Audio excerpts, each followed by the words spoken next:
All right. Welcome, everyone. Let me just double check. Can folks see the closed captions? I can. Can you? Okay. This is part of our housekeeping. So, if you go to the bottom of your Zoom screen, you might have three dots that say more. There should be a way for you to show the subtitle. So, okay. Welcome everyone. I'm Sarah Doherty. I'm the coordinator of the LGBTQ plus Resource Center at Ferris State University. And I know we have some folks from out of state, so this is in West Michigan, Big Rapids, Michigan. I'm very happy that you're here. This program is being put on by my office and by the Ferris State University Center for Student Involvement as a follow-up conversation after our screening of the Rocky Horror Picture Show on Halloween, which Dr. Keegan was gracious enough to provide some historical context as an introduction for, which was fabulous. We've been hearing from our students that went really well. So I'm really excited for a longer, juicier conversation. So the title of this keynote is Being Seen, Being Hunted, Resisting Trans Visibility. And let me do a little bit of housekeeping and then I'll introduce our speaker and then we will take it away. So the first thing that I always do for our programming is to acknowledge the land that Ferris State University is on. So Ferris State University occupies land that was originally stewarded by, continues to be stewarded by the still living people of the Three Fires Confederacy of Ojibwe, Potawatomi, and Ottawa peoples. And I say this to both acknowledge that colonization is ongoing, violent, is still happening, and also that the people of the Three Fires Confederacy are still here, that there is a larger conversation and action needed around returning land, around interrupting the ongoing process of colonization. And I say this not because land acknowledgements are the thing that fixes colonization, but like as a one step among many to try to open some space for that conversation at Ferris State, maybe where you are, and to situate our conversation about gender and sexuality diversity, about the mission of my office of the LGBTQ plus Resource Center at Ferris State, in a larger conversation about and larger sort of context around colonization, violence, white supremacy being part and parcel of both how dominant culture exists and as forces that shape the lives of everyone, and particularly queer and trans folks, people who were seen as gender deviant or sexuality deviant by colonizers. That violence is foundational to the colonizer settler colonial culture that we're in, and that is the context in which we are doing this work even now. So that's the first thing that I want to say. And also to say that we're committed to working against colonization and violence and white supremacy. So yes, so that is the first piece. The second piece is, if you don't know me, I'm a big queer crip, and the way that I like to set intention for the space is by centering access. As part of a larger disability justice movement, which is also a queer and trans, Black and brown movement. So that said, please do whatever you need to do to be okay.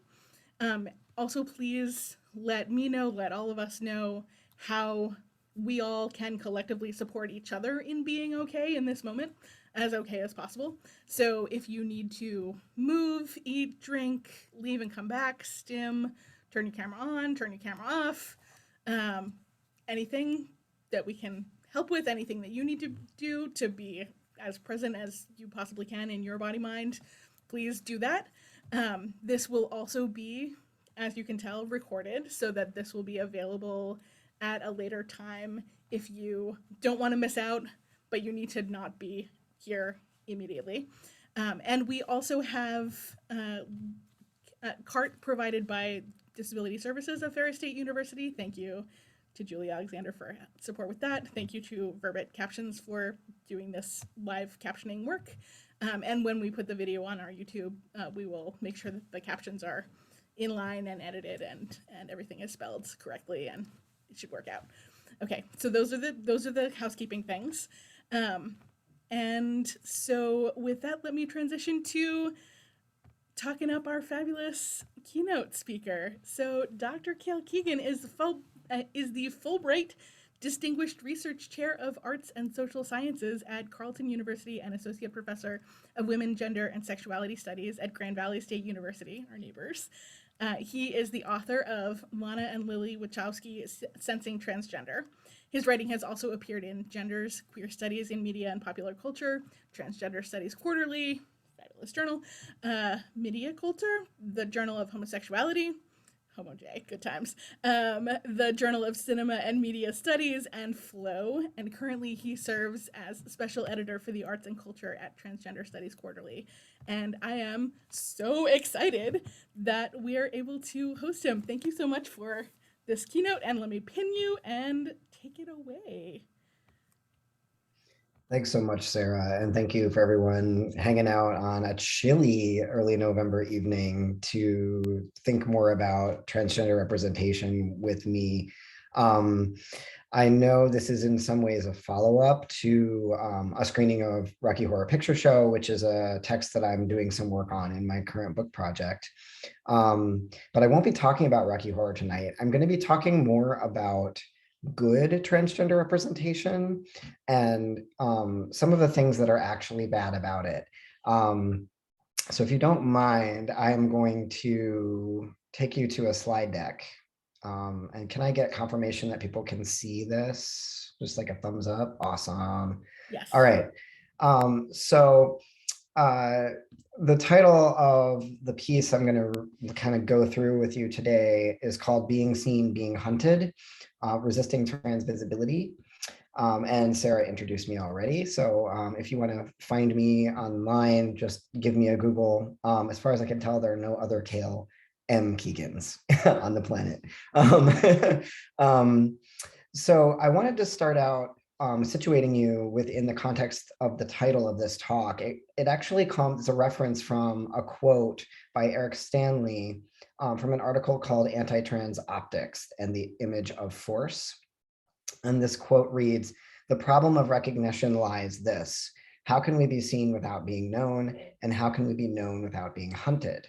And I think this represents a paradox around transgender visibility that we're starting to see some of the fallout from. So I'm going to talk a bit about that today, and then talk a bit about some of the problems with the way transgender identities are being represented in mainstream media. And in order to illustrate those problems, I'm going to actually use some artwork by a trans artist named Edie Fake to point up some of the differences between mainstream and subcultural representation. So with that being said, I'm going to take you back to this image and I'll begin.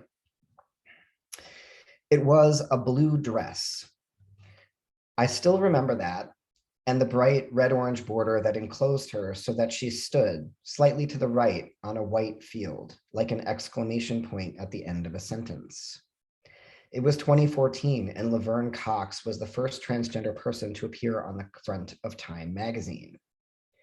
Kathy Steinmetz's accompanying cover story, The Transgender Tipping Point, proclaimed the transgender movement to be, quote, America's next civil rights frontier, unquote. Time's image of Cox was intended to capture a historical shift.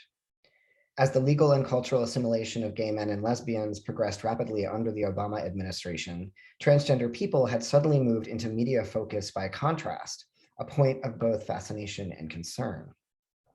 If achieving the core demands of gay civil rights would not be sufficient to resolve LGBTQ inequality, then what might be on the horizon? In the second decade of the 21st century, trans people suddenly showed up everywhere. Our relative cultural obscurity imploded, and images of us saturated print, television, and digital media. Trans people's participation in this tipping point visibility moment was not entirely voluntary, even if it might have been hopeful. Although transgender lives and histories have been rendered institutionally hard to see, our bodies have long endured the pathologizing and criminalizing power of the visual.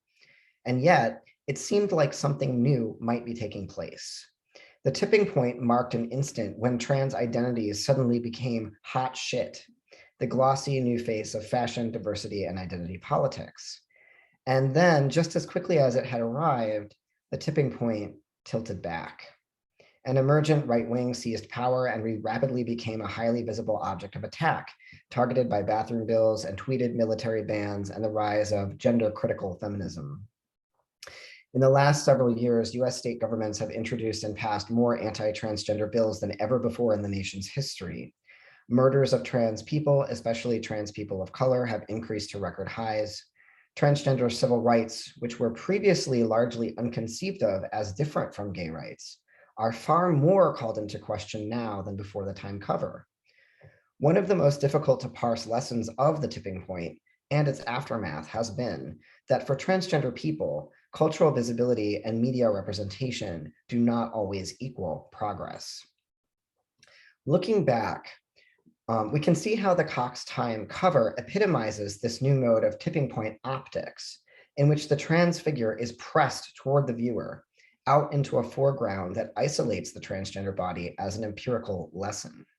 The background field appears empty, its flatness functioning to iconize the trans body's meaning through contrast. Cox floats near to us, obscuring the magazine title behind her, ready to be taken in visually from head to toe.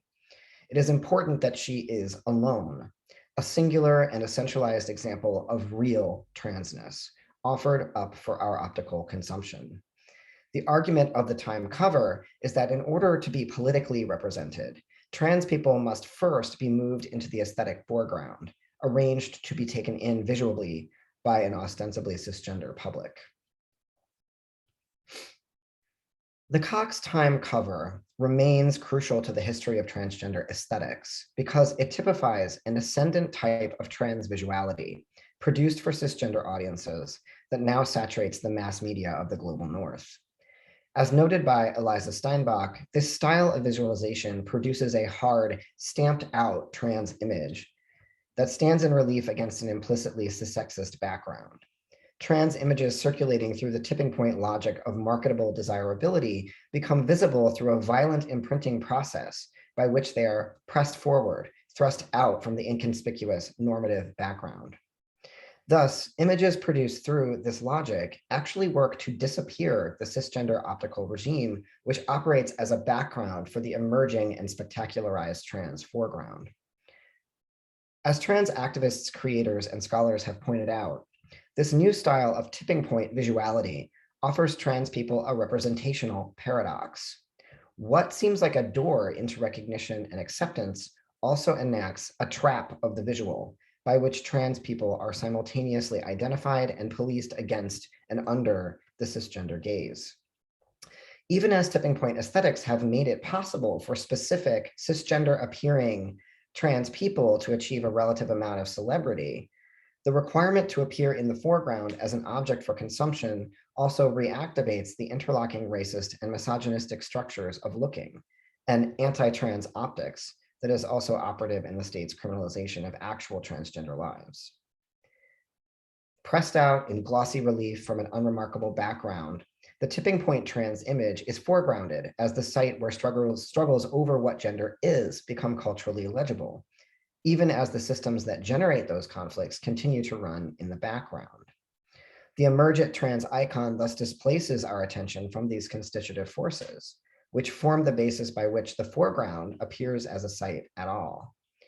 This explains why what felt in 2014 like a progressive moment could reverse polarity so quickly. Tipping point optics make the transgender body into the focus of attention precisely by hiding the cultural and social processes that construct transgender as a problem to begin with. This style of transvisuality is therefore entirely compatible with campaigns that resist transgender people becoming the focus of educational policy, bathroom access, feminism. In those reactionary discourses, the trans foreground is deployed not as an icon of progress, but as an approaching threat, something that supplants the proper point of attention. And I do have examples to show you tonight. What the tipping back of the tipping point has illustrated, if anything, is that its dominant optics are entirely compatible with trans antagonism. The continued existence of the cisgender background as a shared precondition for both positive and negatively framed modes of trans representation. For many trans people, this hypervisibility can be a form of violence entirely distinct from actual recognition. This reality alone should cause us to question whether calls for increased transgender visibility can act as any kind of overarching antidote to transphobia. So a question I'm asking in my work is, what do we do? Like, is there any refuge from this kind of totalizing optics that we see? And in what follows tonight, I'll draw on the work of trans artist Edie Fake. These are some examples of his work, to explore how visual media might resist the trap of the visual by escaping the point of tipping point optics. By point, I mean the pointing of media at the transgender body, as well as the assumption that the point of transgender visibility, both its purpose and its direction, is to improve transgender lives. I focus here on Fake's work precisely because his paintings and illustrations offer aesthetic strategies for escaping the lure of the representational foreground. While much of the critical response to Fake's work centers on its queerness, I argue here that Fake's work must be viewed as a response to the paradoxes of tipping point optics, one that demonstrates why and how we should resist the current fixation on transgender visibility. And I'll get to some examples of Fake's work later. Morgan, I know you've read Gaylord Phoenix in my class, so you might have stuff to say about this. Okay, so this is from a section of this piece called The Lure of the Foreground. Although the Cox Time cover has been treated as the definitive marker of the tipping point, it is the FX original television series Pose that has achieved the most culturally influential example of the period's transgender optics. A show that loosely depicts the history of New York City's 1980s ballroom scene, Pose purports to correct the problems of trans historical erasure and televisual stereotyping by casting multiple Black and Latina trans feminine actors as the members of several fictional ballroom houses. Showrunner Ryan Murphy's decision to cast multiple trans women to play transgender characters, along with the show's liberal use of transgender writing and directing talent, has earned Pose high representational credibility. But while Pose achieved major milestones in its creation of starring transgender roles and transgender media celebrities, the program accomplished this partially through the deployment of a purified tipping point optics that is especially obvious in its advertising campaigns. For example, we see how this Pose ad I have up right now on the screen pulls the transgender figure into the foreground in front of the word pose, replicating the Time cover's placement of Laverne Cox in front of the magazine title. The eyeline constructed by the Pose ad suggests to the viewer that the transgender figure is on a stage to be consumed as a performative object, an assumption the word pose also emphasizes. This presentation, typical of Pose ads, perfectly illustrates how the trans foreground is formulated against an implicitly cisgender background field. The lone Black trans feminine figure appears stamped out in relief against the always present expectation of a performance that will determine her desirability as a market object. While the title of the show, Pose, points at this expectation, the ad fails to adequately politicize the conditions of looking that it constructs for the viewer. Pose is primarily about the collective lives and struggles of transgender women, but its advertising campaign lures audiences with the promise of a spectacularized trans foreground, one that the ad implicitly argues is the primary reason to watch. And I like Pose, but still, you know, this type of advertising, my question is, what is it teaching us about transgender, you know? Pose has been nearly universally lauded for its rich and humanizing representation of transgender women, but to what extent has that project been offset by its participation in and proliferation of tipping point optics? Or, to put this question in a wider context, to what degree is the project of trans liberation undercut by the dominant aesthetics we have developed to represent transgender people? Current calls for more transgender visibility often assume that media representation will counteract anti-transgender bias. But what if the terms of that visualization are actually loaded, exhausting, and dangerous to trans people in a manner we have yet to confront? Tipping point optics suggests that in order to receive any measure of cultural recognition, trans people must appear or pose in a figural space constructed against the default assumptions of cisgender normativity. In a culture that equates visually foregrounding transness with socio-political progress, you can either appear in the foreground and become recognizable as a trans object, or you can struggle to appear according to those expectations and therefore remain invisible. To quote trans artist and activist Tourmaline, quoting Denise Ferreira da Silva, you can become a somebody under the state or remain a nobody against it. However, neither position allows transgender people to question the requirements for appearing under this optical condition in the first place, or to challenge the somebodies who generate them. One of the implicit neoliberal claims of tipping point optics is that there is simply no other available mode of popular aestheticization, no relief from being either pressed into focus or disappearing. As trans activists and scholars have noted, the tipping point fixation with trans visibility has made the most vulnerable transgender populations even more clockable, while simultaneously supplanting trans political demands with weak forms of mediated inclusion. Toby Beecham describes this conundrum writing, quote, "The expansion of transgender visibility paradoxically narrows the purview of transgender politics," unquote. Should we resign ourselves to modes of representation that increase danger against the most vulnerable trans people? Or should we simply accept cultural obscurity? I'm interested here in how the art of Edie Fake, which we'll get to in a little while, offers us aesthetic tactics that relieve us from the optical capture of trans life, and yet do not abandon transgender experience to invisibility. My aim in this talk is to push Fake's work up against popular examples of tipping point optics to illustrate the rigidity of current mass media aesthetics and the liberatory potential of less representational models. In what follows, I discuss several pieces of Fake's work as case studies, or the good trans objects actually, right? In how to resist the lure of the foreground and its indexing of trans bodies. Let's start with an example. Take, for example, Fake's piece, The Bindery, a Goshen ink painting I viewed as part of his 2018 Gut Rehab Gallery show at Western Exhibitions in Chicago. In the painting, an interlayered series of colorfully striped ribbons encircles a dark outlined mass.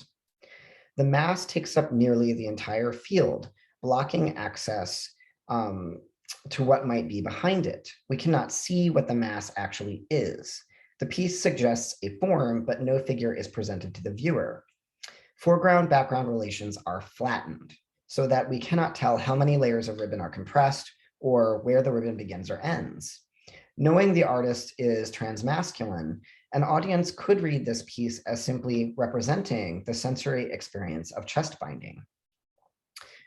However, placing the bindery in tension with the tipping point images we looked at from Time and Pose draws other distinctions to the surface.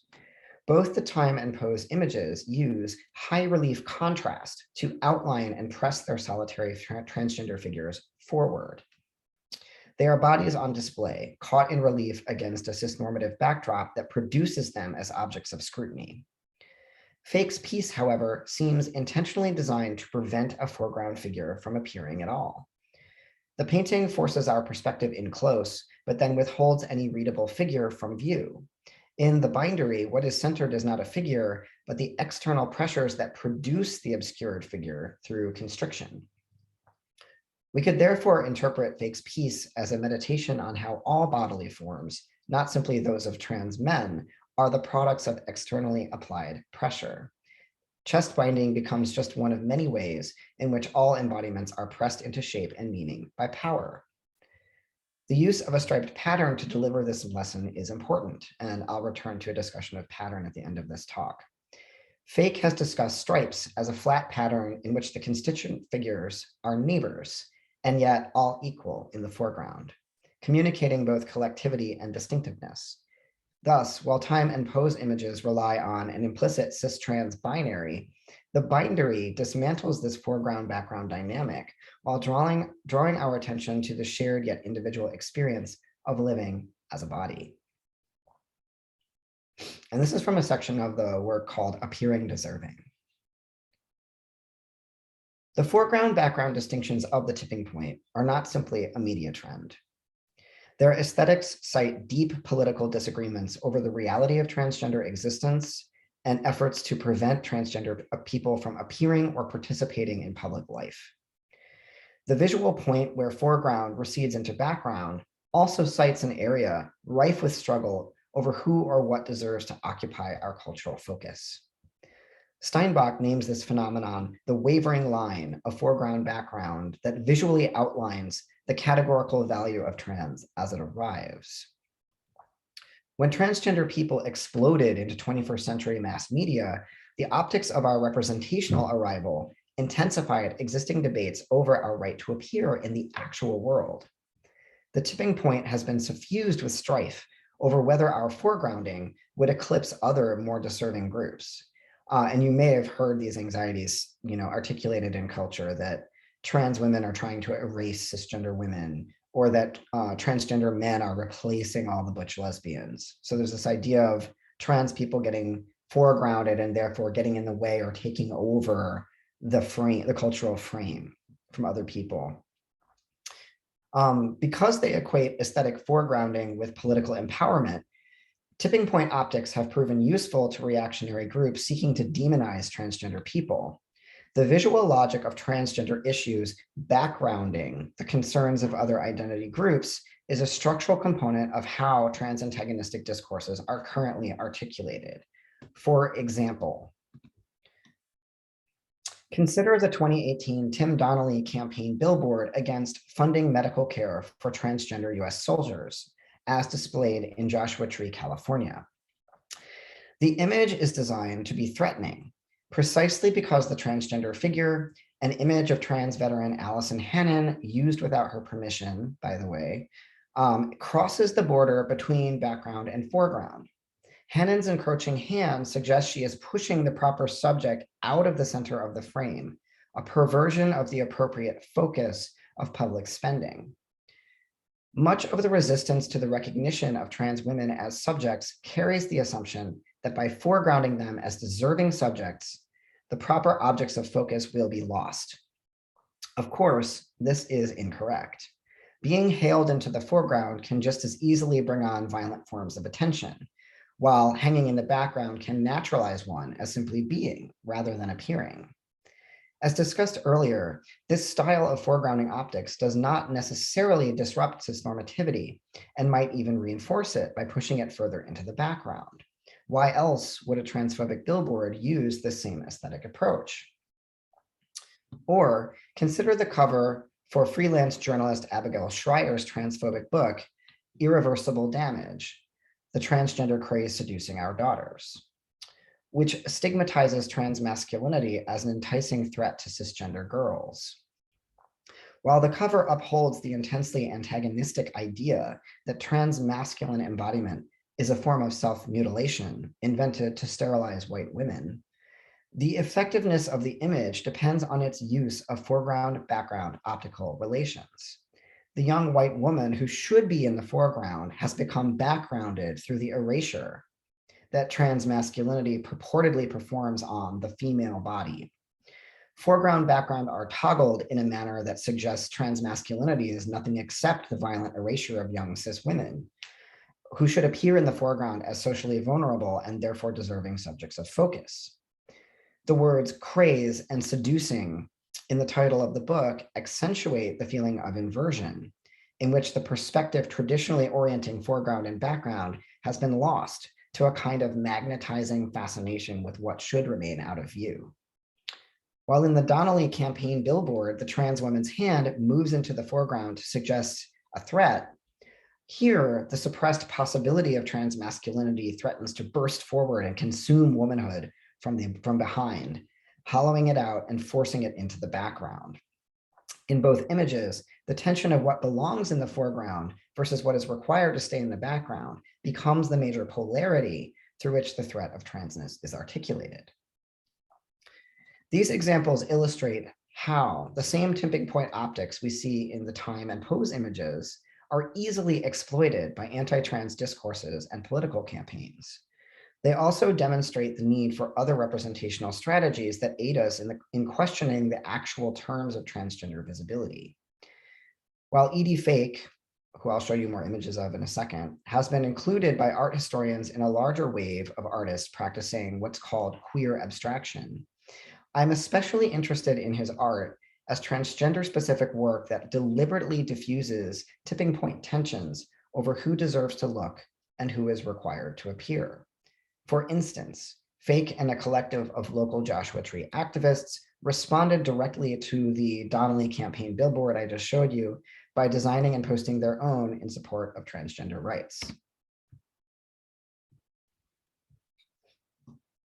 Painted in Fake's distinctively flat geometric style, the billboard features a black field surrounded by two striped tricolor borders that overlap to resemble human figures opening their arms in an embrace.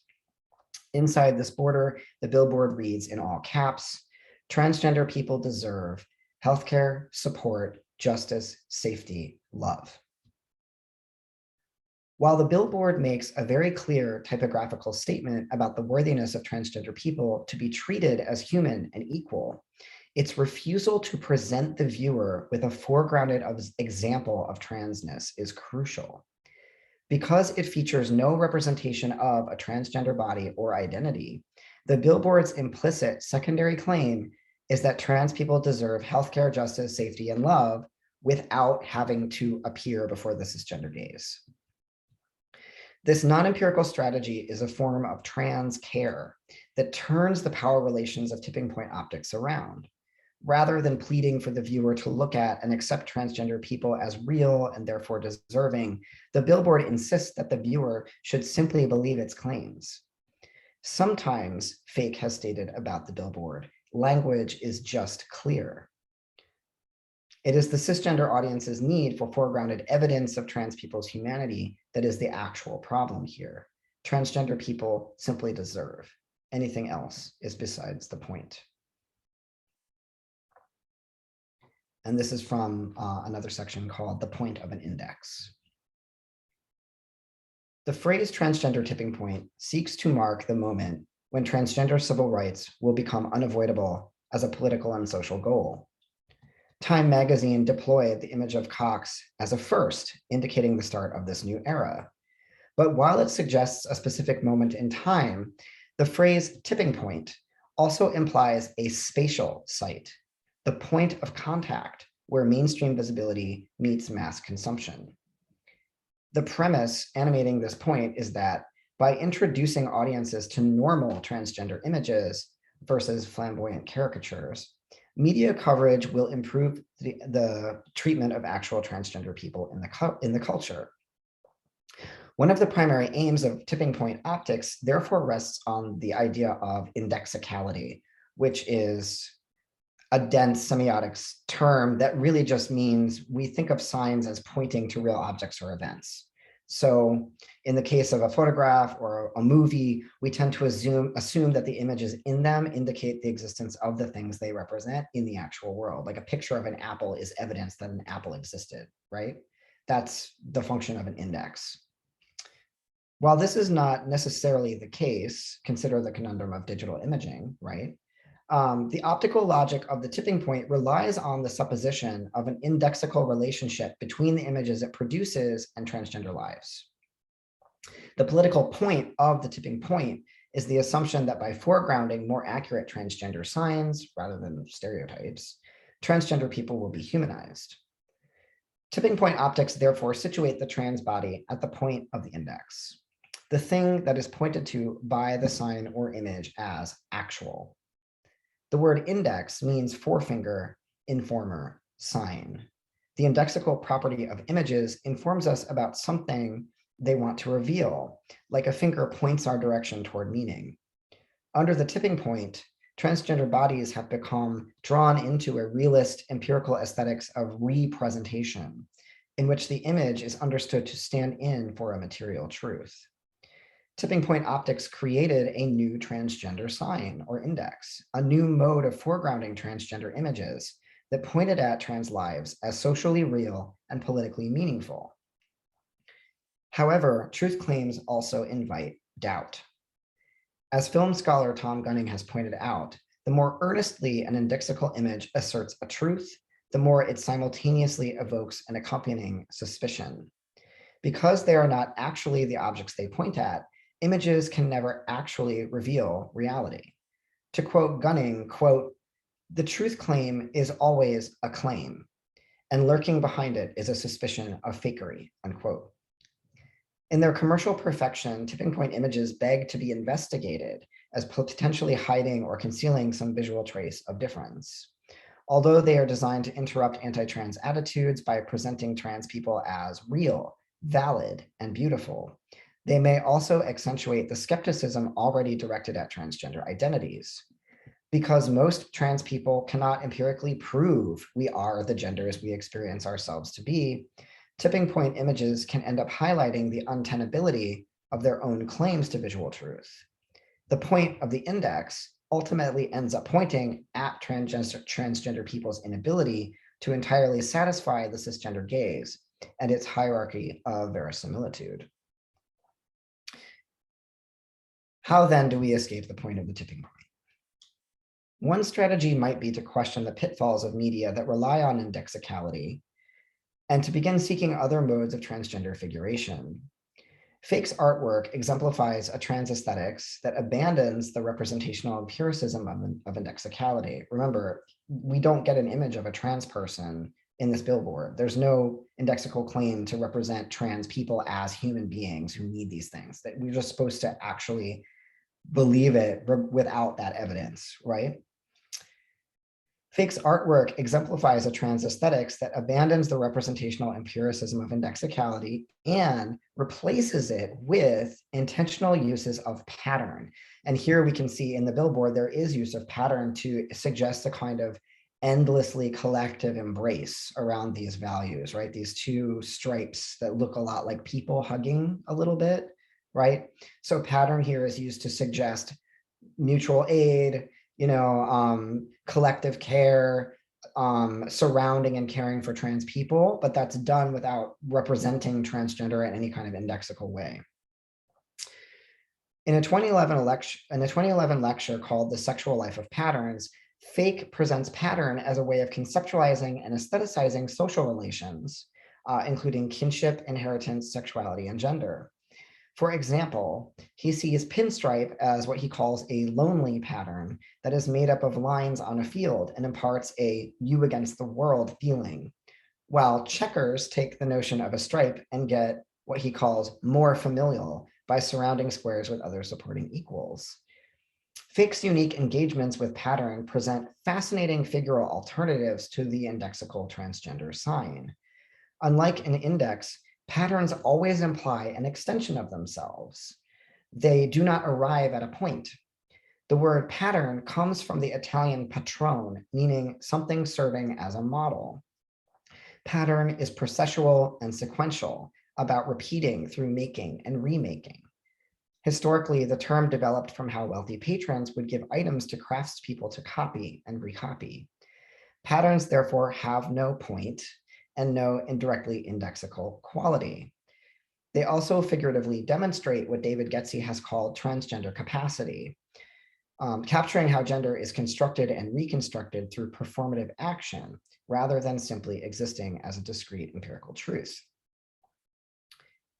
Despite intense indexical debates over the accuracy and authenticity of transgender representation, there has been little discussion of how tipping point images use pattern in their designs. Emphasizing pattern reveals what kinds of relational ideas images extend out from themselves. So again, here in the billboard we're looking at, the billboard is seeking to make a kind of claim about the type of politics we would need to practice if we were going to achieve this kind of care, support, justice, safety, and love for trans people, which would be this endlessly kind of repeating out pattern of mutual aid and embracing, right? And so we could learn to read other images and how they use pattern to articulate a political imaginary. Not all uses of pattern are transformative. Indeed, pattern can be used to limit or deny transgender possibility, and it is often deployed to reinforce cisnormative premises of tipping point media. So for example, going back to the image we started with, Cox's iconized figure on the Time cover evokes the isolation of the pinstripe against a hostile field, suggesting that transgender civil rights is not a collective movement, but instead a series of transgender people, each undergoing a similarly singular rights battle, right? The Time cover's engagement with pattern therefore extends the magazine's piece fundamentally individualist narrative of trans rights, that trans rights is a movement about individual trans people and the law. It's not collective, it's not about protest, it's not about mutual aid or collective care. It's about the rights-bearing subject and imagining singular trans individuals as rights-bearing subjects. Similarly, the disorienting foreground-background toggling of the Schreier cover offers us a single threatening polka dot that implies the proliferation of invisible others that we can't see, right? We can only see the one polka dot because it's kind of in front of the girl's image, but we imagine maybe there are many others around her, insinuating that trans men are an unseen horde of identically seductive enemies. In each instance, the image cites a pattern of relations that it also purports to push out from itself endlessly. Or consider this promotional still for the L word Generation Q, a tipping point televisual text. The image presents a left to right line of the show's well-known cisgender lesbian characters interspersed with its next generation series newcomers. The older stars are paired with younger female assigned actors whose roles operate as a characterological reboot of the original cast. Finally, at the far right edge, the show's one trans masculine character appears, his gaze directed back at the more primarily located figures. The still clearly seeks to make a visual argument about cross-generational community and horizontal modes of desire, friendship, and chosen kin. The dominant pattern evoked is the vertical stripe, which fake notes is neighborly and evokes community in spite of individual distinctions. The wideness of the pattern, which touches both the right and left edges of the frame, suggests its extension outward to include endless others, eventually perhaps even the viewer. And yet, this use of stripe is disingenuous. There has been a deletion. The original show's single trans male character is missing, ostensibly due to poor writing that made the role unsalvageable. This leaves the younger transmasculine character alone, isolated, and with no historical precursor. The excision, which is covered over by the still's use of pattern, ends up emphasizing the transphobic assumption that trans men seem to have appeared out of nowhere. Thus, while it seeks to communicate equality across generational, racial, and gender differences, the still ends up emphasizing the extension of community through the only feature the characters presumably share, the sameness of genital essentialism. This is an image of all assigned female people, right? That's what connects them. That's the obvious logic.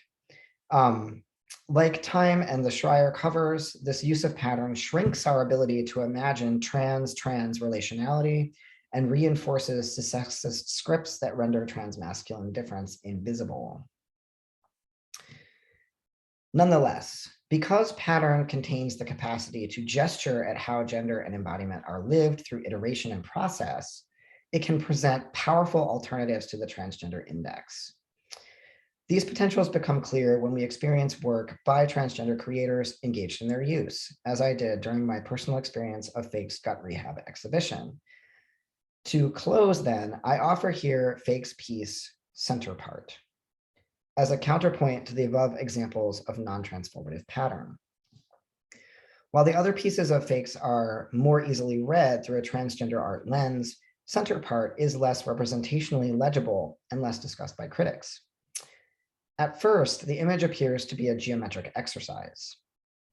A dense strata of patterns, including colored shapes, pinwheels, zigzags, and tessellating checkers, surrounds a darker diagonal square and rectangle.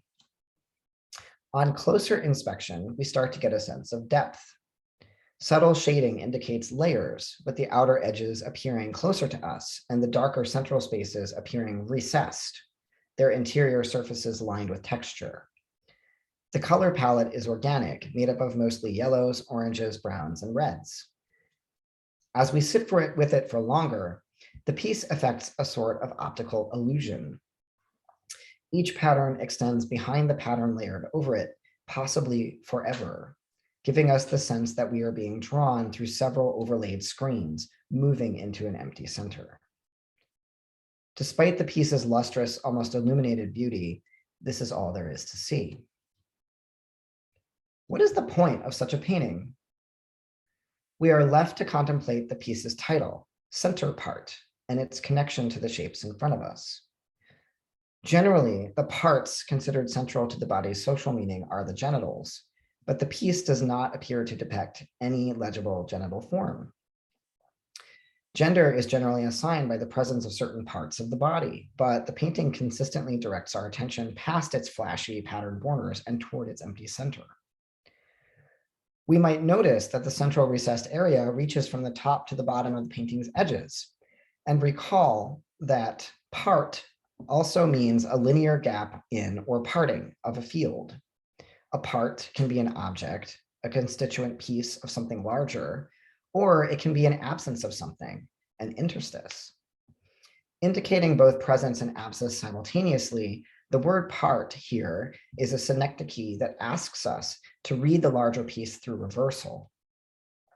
Rather than searching for icons of gendered presence, the painting points at how the most universal feature of the body is its interior emptiness. Elsewhere, Fake has described the body as a conglomerate wrapped around a column of empty space. Gender and sex are merely the external decoration of what is, at its center, a dark part in all our flesh. We are all at center, hollow spaces, impossible to totally represent. What would it mean to build relations out from this hollowness, this negative potential, this ability to become full of anything?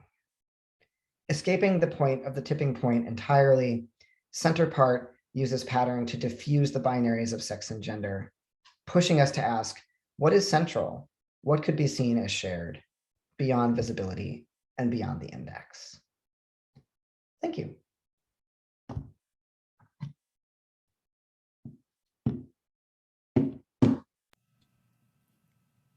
Thank you.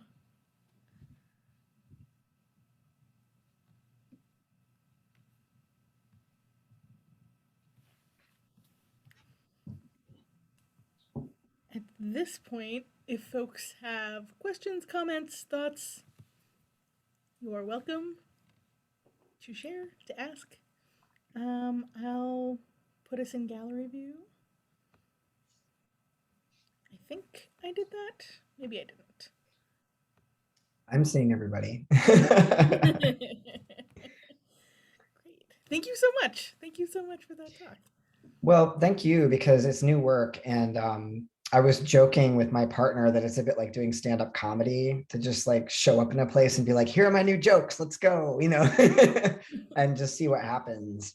And, you know, I'm assuming some people here have maybe watched like Orange is the New Black or Pose, or, you know, some of the programs, L Word, right, Generation Q, that I am critiquing here. And it's not to say they don't have social value, but just to maybe, you know, introduce some reasons why we might be seeing this rise in anti-transgender sentiment tracking along with the rise in representation. Like why are those things happening at the same time? Isn't one supposed to counteract the other, you know?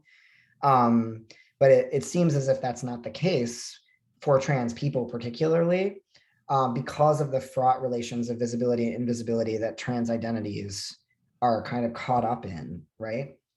So the whole project is kind of about how we've modeled this push for trans representation on the struggles of other rights-based struggles of other groups, like particularly gay men and lesbians, who the argument there was cultural visibility will ensure our better treatment, right?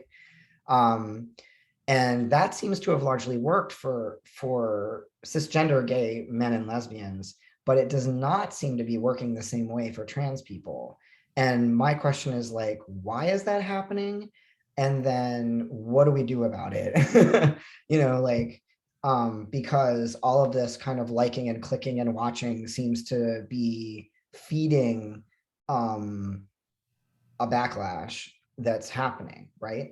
So it seems paradoxical, and that's kind of why I'm interested in thinking about some of the ways that drawing trans into the foreground like this can actually produce this kind of skeptical, the scene of skepticism around the trans figure, right?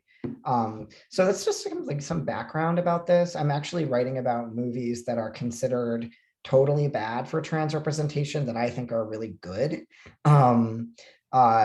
Like Rocky Horror, or you know, some other things that have been kind of canceled but actually have far more kind of transformative potential than some of the stuff in like the mainstream televisual framework. So that's just a little background on what I'm up to.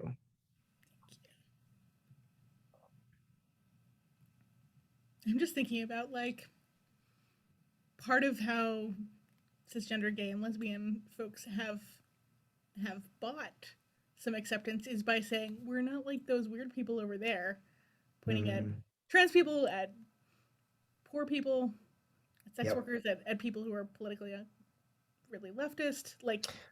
Well, and caught up with that is the sort of promise to privatize queer sexuality, right? So you're talking about a group of folks who kind of won formal legal equality through agreeing to invisibilize certain aspects of their erotic practice. Don't talk about sex anymore, right? Right. And that's the entire argument that got gay marriage legalized, right? Was that it was about a private zone that the federal government shouldn't interfere in, right? And we started seeing those arguments being made as early as like the mid-90s about like, this is going to be how we get the government to leave us alone, is like make this argument about dignity and privacy. But trans identities work completely the other way, right? It's about like wanting to be recognized in a certain way and trying to get that recognition from the law, from society. And, you know, so like the logics of LG representation don't work like the same way. And so we're dealing with like, no, we don't want that in the public sphere. We got gay marriage by taking gay sex out of the public sphere, and trans people are trying to enter the public sphere. Look at all the areas where we're getting the most pushback. It's public space, right? Like bathrooms and public service, like the military, but then also the use of certain kinds of language, which is a social form practiced in public, generally by people who don't know you, right? So all that is to say that like trans oppression and trans liberation kind of work inversely. I would argue that like gay marriage isn't actually queer liberation either. Like we know that's just been given up on, unfortunately. But the model of that model is not going to work for trans people either. I could go on about that forever.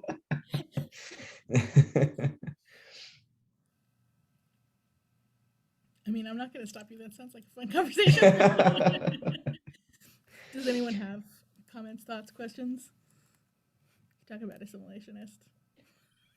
I didn't hope to make you all bummed out about your TV, because I know we don't have a lot during the pandemic. We're like, don't take my shows. But just kind of, thinking critically about how, like how transgender images are being produced, like how the cognizability of trans is being created, right? I really love Edie Fake's work, even though he's not a popular artist, because he's like, I'm not going to show you trans bodies. You're just going to have to get on board without that, because why not, right? Like it's radical, and yet it shouldn't be, to just be like, hey, these are some human beings who need some stuff. You don't need to look at them.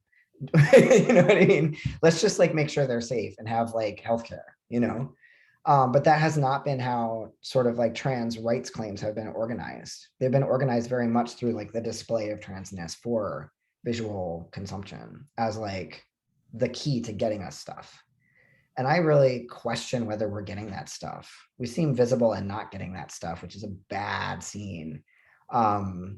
Now we're visible and we have no protections, and everyone is attacking, right? Everyone's attacking us. So that's like one of the problems, is like the poorest and sort of least assimilable trans people are the ones who are absorbing the brunt of all of this like hyper awareness of transness now. I see Cecily has a hand up. Hello, I always have a question. Can you help me understand a little bit about the timing of possible increasing violence against non-trans queer people who were asking for civil rights, and the timing of trans queer people who are asking for civil rights? Do you know what I mean? Like, are we in the middle? Are we at the end? Say we're at the end. Oh, wow. I wish I knew. I am not optimistic about achieving any kind of major milestones for trans folks anytime soon, outside of the Bostock ruling, which makes a certain amount of sense, because it's about protecting people's right to participate in capitalism. Generally speaking, and the military ban was lifted, right?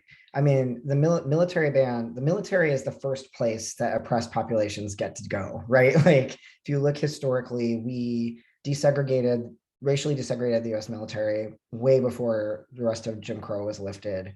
It was also the case with Don't Ask, Don't Tell, way before we got, you could serve in a closeted manner in the US military as a gay person, way before you could get married. And the same thing is now true for trans people, right? Like Trump took that away for a while, but I'm assuming it's back, and it's following a pattern, right? You're welcome to kind of serve and die for the country's purposes, but whether or not we're going to like reward you or change the institutional and social arrangements of the country to incorporate you, that's a different question. Like we get to that way later. So if you think about the time period between desegregation and Jim Crow ending, or Don't Ask, Don't Tell and gay marriage being legalized, we're talking at least 2 decades, sometimes longer. I think with desegregation, it was about 18 years. So yeah, like talk to me in 20 years. Yeah, I mean, that's just historically how things have gone. Yeah. But I would say that trans liberation, if we're going to follow Fake's billboard model of mutual aid, community care, inter-community support, like I think it would be a mistake to pin our hopes of liberation on like the legal framework or the economy, right? Like maybe it doesn't come from these sorts of governance kinds of forces. Maybe it comes from us, right? I think there's a movement in trans studies and trans culture right now to try to rethink who we're asking for stuff, because it seems like when we ask for stuff, people notice we're there and then we get attacked. So what about helping each other, creating like care webs, funding each other's surgeries? What about all that stuff that has kept trans people alive far longer than any kinds of like city hall rights claims type stuff, right? So there's been a real period of revaluing those strategies, right? Like in the past like 5 years, ever since kind of 2016, frankly.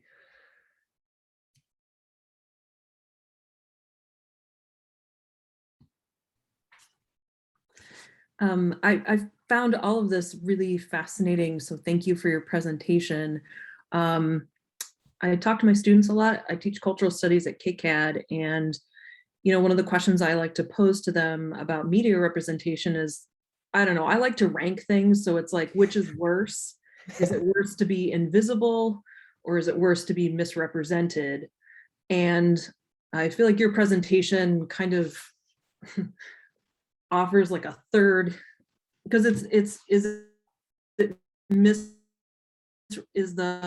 the optics misrepresentation, or is it offering like an additional layer of unhelpful representation?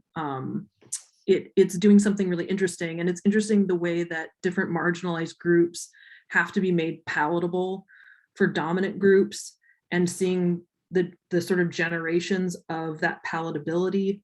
So I feel like a lot of trans narratives that I'm familiar with had to be tragic in order to humanize trans people, to make it palatable. And then like Laverne Cox on the front of Time is a different kind of humanizing than the tragic story, which we get a lot of from other marginalized groups. Like we have to make them tragic to make them sympathetic. And that's sort of like almost like glamming it, and also like the gaze of it reminds me some of disability studies a little bit. I don't know, it's just very, very interesting. So I don't have a question, I just all of that to throw at you. Yeah. Thank you. Yeah, I mean, I don't think that, one of the weird things about Tipping Point trans images is that they're operating through this claim of authenticity. They're like, Right. oh, no, those were all cis people in wigs. Here's a real trans woman, and here's a real authentic trans person. And so therefore, we're showing you actual transness. And if you consume this image, then you're going to be part of the process of humanizing trans people. But the problem is like, the images, they actually appear as trans, right? Because they are not, because of this like surrounding cisgender field that is not problematized, which is why I love to sort of push that up against something like Fake's work, where he's like, no, cis and trans is a false binary to begin with. Like, but the body is a complex thing. We cannot take it for granted. Like, let's look at the inside of it, like, let's completely ignore gender and sexuality as these external markers of truth. They're not actually markers of truth, right? Like the way that he flips everything inside out actually far better represents how sex and gender actually biologically exist in the world, right? As very messy, as not binary, as a constellation of things that can be present or not present in any one body, right? And so the problem with Tipping Point media is that it authenticates transness in a way that does not then travel over to cisgender embodiment and say, it says trans is different from cis. And by doing that, it actually re-authenticates cisness also as real, when it's not. Cisgender people share all kinds, there's all kinds of diversity within that grouping of people, right? There's no one consistent factor that makes cis people all the same, any more than there's all one factor that makes women all the same, right? So I think some of the things I'm looking at are about like media and art that help us see that, right? That to the extent that trans images also re-authenticate the illusion of cisness, right? that's a problem. Right, Brianna. Yep. Mhm.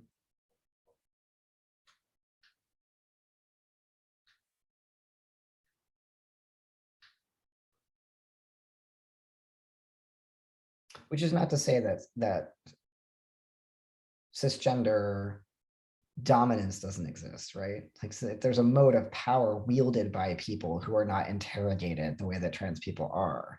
But that doesn't mean, just because that structure exists, that doesn't mean that like cisness is some kind of like ontological state that people just have. Same thing with ability, right? Like able-bodiedness is a temporary arrangement, but there's still a top-down power structure that normalizes that as, you know, the default human state, even when it's not. And mediated by the built environment, by the social attitudes, by the notion And of who gets to be a person and who gets to be pitied and not quite a person. yeah. Trans studies and disability studies, like, I think in some ways have a lot more in common than say queer studies and trans studies because of this attention to the body and the built environment. This actually goes in the direction of my question. Hi. You said that a truth claim is, after all, a claim, and Just it a always claim. goes hand in hand with suspicion. I Mhm. think that's brilliant. That's my takeaway from this. This makes me think. But I was wondering, is that about bringing in the body image, the image of a trans body that leads to, questioning the body, or is it just always about questioning a trans body when it comes to trans bodies? So is it like a general issue, or is that about this like specific visual focus? So is it like, yeah.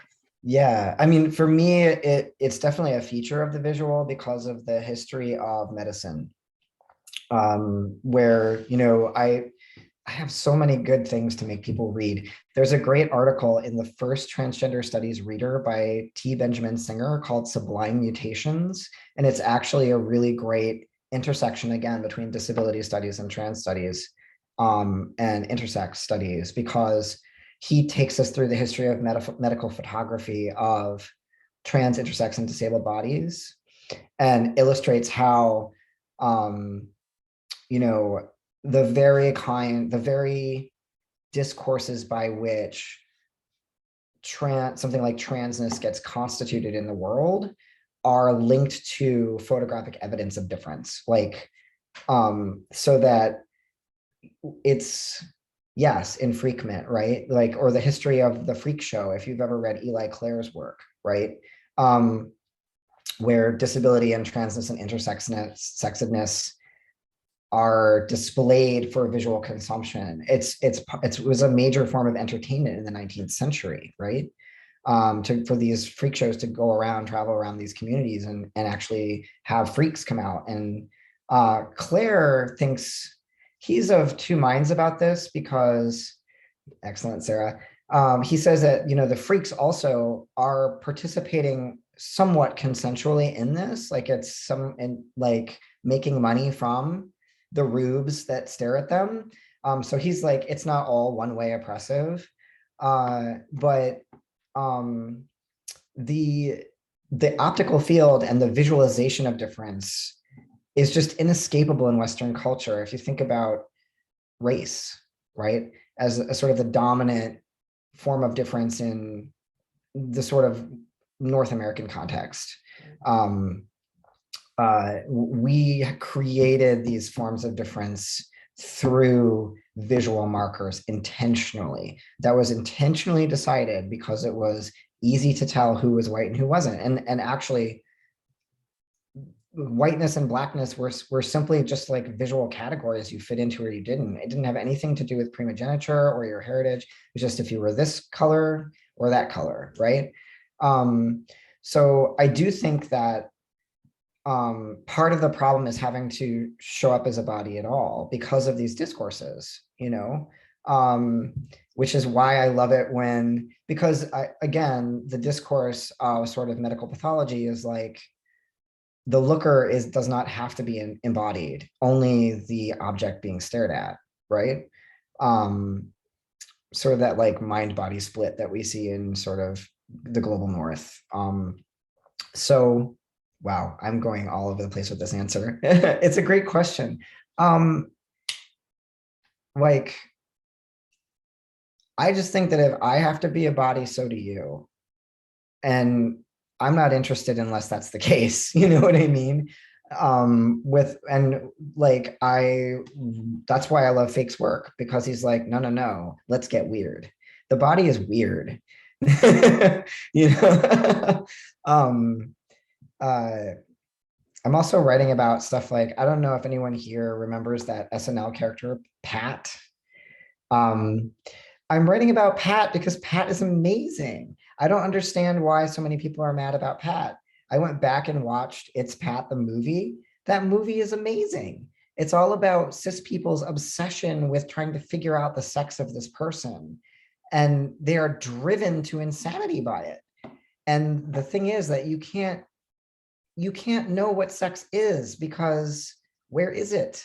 You know what I mean? Like, so the movie continually frustrates the desire to discover the sex of this person, and ends and you still don't know.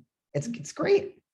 And every attempt to discover just uncovers more mundane nothingness. It's like at one point, one of the characters steals Pat's diary. Like, this Foucauldian confession is going to emerge from the diary. I'm going to find out the secret.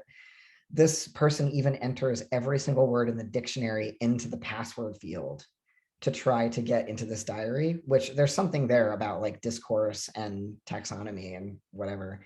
Gets to the Z's, and it's of course the last word in the dictionary. And gets into the dictionary, and all it is like lists of grocery shopping lists and like mundane details of Pat's life, like went to the park today and fed the ducks. Fun, you know. And there's just no confession. There's no deep truth to be extracted from Pat's body. And so the person who's done all this work to try to find it out totally loses his mind. Because seeking to find a true sex is crazy, right? Like, it's not going to happen. Every time we look at sex more closely, it just dissolves into smaller parts. It's like matter itself, you know, it just disappears into nothingness or pure energy or something, right? So anyway, I'm obsessed with the movie It's Pat, 1994. It's better on sex and gender than a lot of the like good transmedia that I was talking about earlier.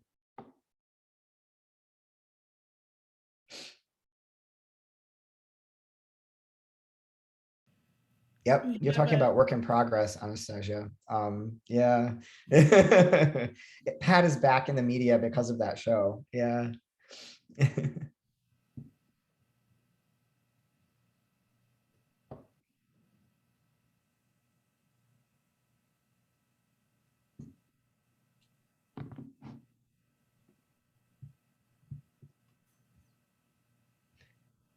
Any last questions, comments? Question in the chat, are there better forms of representation or solutions you'd like to see other than the glam optics? So I'm developing this theory of bad trans objects, which for me, I like etymology a lot. If you look at the word bad in English, it actually comes from a root meaning hermaphroditic. So things that are bad are things that don't fit into this deterministic binary epistemology we've created for sex and gender. They point to an outside of the categorization that we have going, you know, and therefore they make us feel bad because we're like, that seems to really be disruptive to my world. I don't want to deal with that, right? So I'm actually in my new work making an argument for media, bad media, which often is the kind of messy media that doesn't get celebrated and often gets canceled, like Rocky Horror. Rocky Horror is about ceding the power of medical authority to trans people and letting them create trans bodies out of cis bodies. And like people are like, this seems transphobic. I'm like, no. Or it's just challenging, things that are challenging aren't necessarily phobic. Another film you should check out if you can handle it. It's not a good movie, I promise.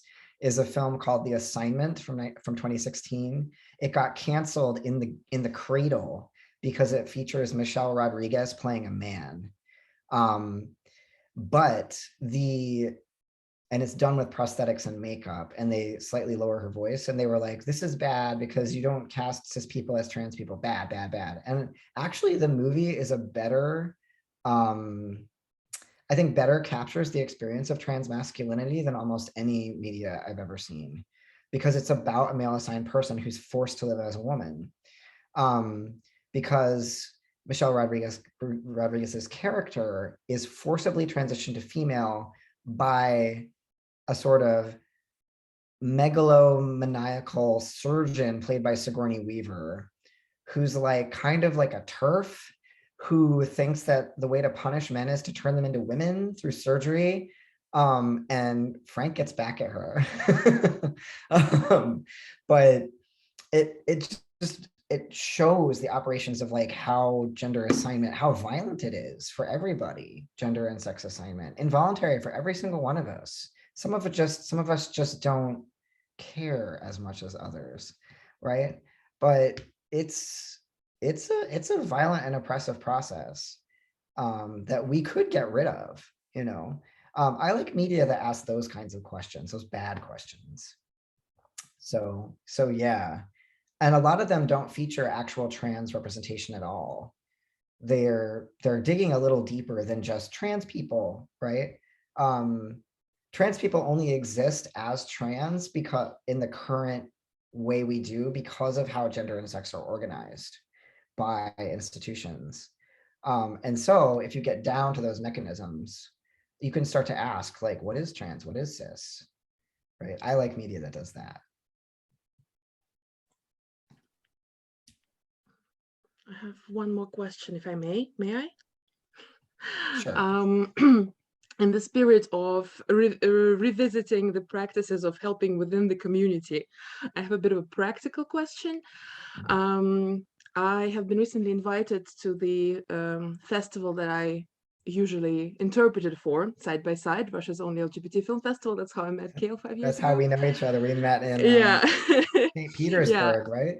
I was invited, but I'm based in Germany, and I was invited to participate as a fat activist in a body positivity discussion. And as a radical feminist and a radical trans ally, I was hoping to use that platform to somehow speak out against TERFs, because I take personal offense. I'm a lesbian, very angry. And I was hoping that maybe you have a talking point for me that would be both humble for me as an ally, but helpful in some way. If not, I'll think of something anyway, but maybe you have a suggestion. I mean, here's an instance where you can just leverage your cis privilege and be like, I don't know, I'm not a TERF. TERFs aren't feminists. I mean, they're not feminists. They're something else. Even Judith Butler has recently said, like, this isn't feminism. It's actually a kind of new form of like gender fascism, right? Word. Right. And they hate that. So I would use that. But just, be careful.